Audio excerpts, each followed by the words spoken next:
Laura Lindpere on samuti 9-aastane ja saab 10-seks veidi pärast jaanipäeva, 28. juunil. Laura õpib Tallinna 21. keskkooli muusikaklassis, käib juba 5. aastat Lasteekraani muusikastuudios, õpib lastemuusikakoolis Kannelt ning on laulukarussell 96 üks 5 kõige noorema vanuserühma finalistist.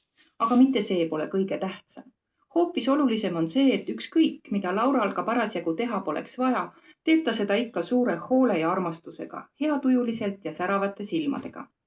Kas sina, Laura, oled viimastel aastatel Tallinna linnas mingit muutust märganud? Jaa, siia on palju uusi maju ehitatud ja ilusaid.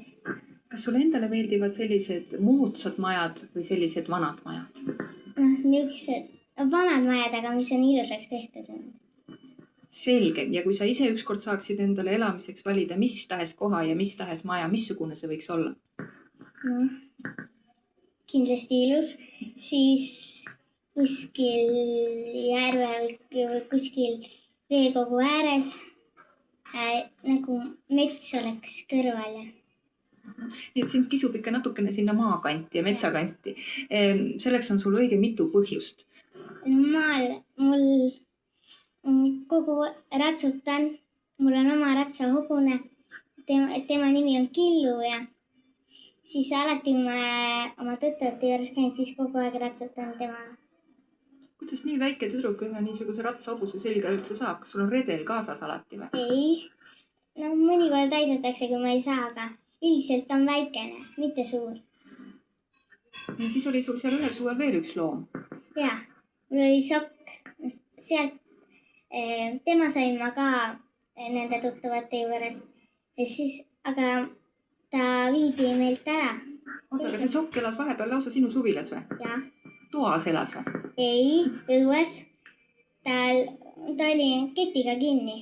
Ta ei pääsenud kuhugi. Siis muidu ta oleks kõik vanama roosid ära saanud.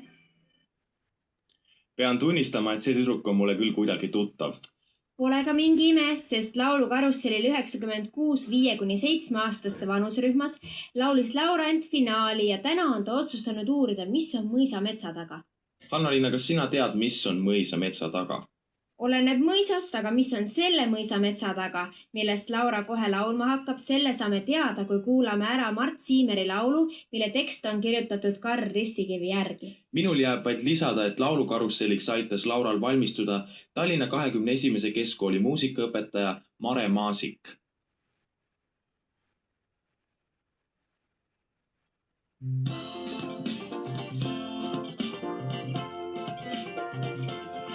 Mis on mõisa metsa taga, tagumise talu taga, keskivalge tiiva taga, suure silla selja taga. Mis on mõisa metsa taga, mis on mõisa metsa taga. Sarveline tuleb soost, järguline järve tagan, kandiline taga rikkus kivi.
Metsa taga